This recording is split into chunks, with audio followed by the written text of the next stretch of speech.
recipe for today is sinigang na baboy. Ingredients. Then, meron tayo ditong saging, saba, slice. Then, root crops, slice. Yan, yung ingredients natin.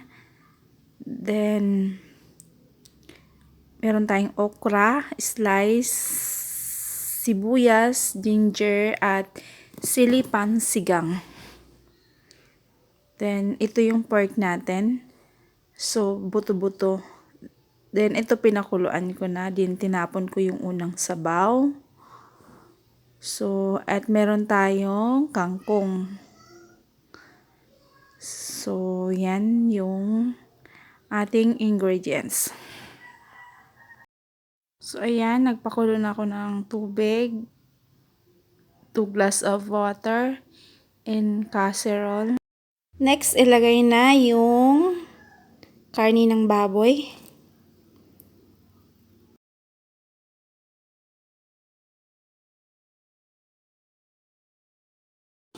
So, ilagay na natin ang ating sibuyas at luya. Ilagay natin yung luya at sibuyas.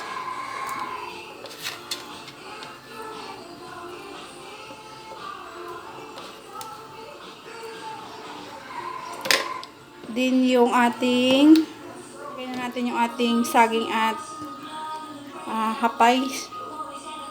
So, pakulaan natin to.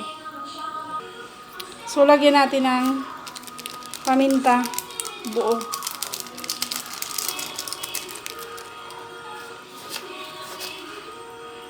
Lagyan ng asin.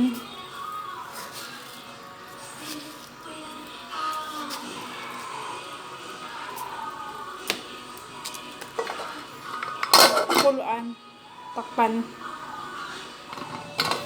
So, ayan. Puto na yung ating saging.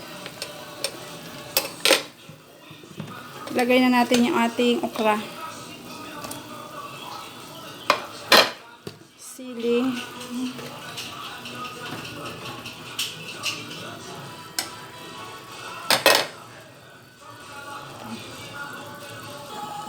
So, ilagay na natin ang ating kangkong.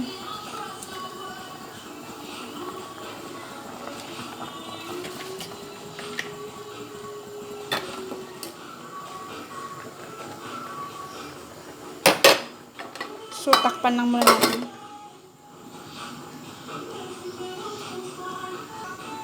So, yan. Open natin. So, luto na yung ating kangkong. Pati yung hapay natin, yung gulay natin, malambot na. So, lagyan natin ng sinigang. Isang pirasong sinigang. Yan. Iubos na natin to.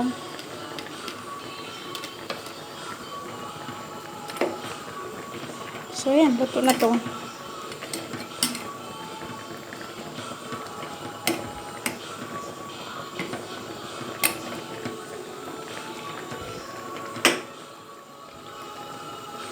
Tikman lang natin.